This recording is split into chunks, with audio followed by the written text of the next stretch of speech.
Chapter 10. Now Ahab had 70 sons in Samaria. Jehu wrote letters and sent to Samaria, to the rulers of Jezreel, even the elders, and to those who brought up the sons of Ahab, saying, Now as soon as this letter comes to you, seeing your master's sons are with you, and there are with you chariots and horses, a fortified city also and armor, look out the best, and meet of your master's sons, and set him on his father's throne, and fight for your master's house. But they were very afraid, and said, Behold, the 2 kings didn't stand before him, how then shall we stand? He who was over the household, and he who was over the city, the elders also, and those who brought up the children, sent to Jehu, saying, We are your servants, and will do all that you bid us. We will not make any man king. You do that which is good in your eyes.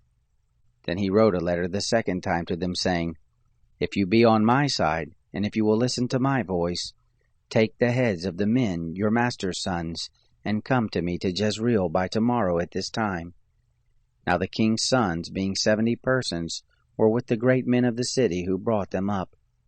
It happened, when the letter came to them, that they took the king's sons and killed them, even 70 persons, and put their heads in baskets, and sent them to him in Jezreel. A messenger came and told him, saying, They have brought the heads of the king's sons. He said, Lay them in 2 heaps at the entrance of the gate until the morning. It happened in the morning that he went out and stood and said to all the people, You are righteous. Behold, I conspired against my master and killed him. But who struck all these? Know now that there shall fall to the earth nothing of the word of the Lord, which the Lord spoke concerning the house of Ahab, for the Lord has done that which he spoke by his servant Elijah. So Jehu struck all that remained of the house of Ahab in Jezreel, and all his great men, and his familiar friends, and his priests, until he left him none remaining. He arose and departed, and went to Samaria. As he was at the shearing house of the shepherds in the way, Jehu met with the brothers of Ahaziah king of Judah, and said, Who are you?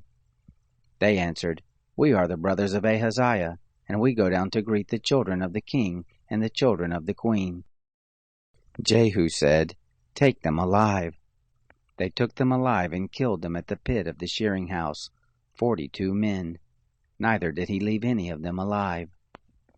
When he had left there, he came upon Jehonadab, the son of Rechab, coming to meet him, and he greeted him and said to him, Is your heart right, as my heart is with your heart? Jehonadab answered, It is. If it be, give me your hand. He gave him his hand, and he took him up into the chariot. He said, Come with me and see my zeal for the Lord. So they made him ride in his chariot. When he came to Samaria, he struck all who remained to Ahab in Samaria, until he had destroyed him, according to the word of the Lord which he spoke to Elijah. Jehu gathered all the people together and said to them, Ahab served Baal a little, but Jehu will serve him much. Now therefore call to me all the prophets of Baal, all his worshippers, and all his priests. Let none be missing, for I have a great sacrifice to do for Baal. Whoever shall be missing, he shall not live. But Jehu said this in deceit, to the intent that he might destroy the worshippers of Baal. Jehu said, Sanctify a solemn assembly for Baal. They proclaimed it. Jehu sent throughout all Israel, and all the worshippers of Baal came, so that there was not a man left that didn't come. They came into the house of Baal, and the house of Baal was filled from one end to another. He said to him who was over the vestry, Bring forth the garments for all the worshippers of Baal.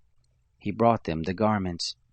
Jehu went, and Jehonadab the son of Rechab, into the house of Baal, and he said to the worshippers of Baal, Search, and look that there be none with you of the servants of the Lord, but the worshippers of Baal only. They went in to offer sacrifices and burnt offerings. Now Jehu had appointed 80 men outside, and said, If any of the men whom I bring into your hands escape, he who lets him go, his life shall be for the life of him that has escaped. It happened, as soon as he had made an end of offering the burnt offering, that Jehu said to the guard and to the captains, Go in and kill them, let none come out. They struck them with the edge of the sword, and the guard and the captains cast them out, and went to the city of the house of Baal.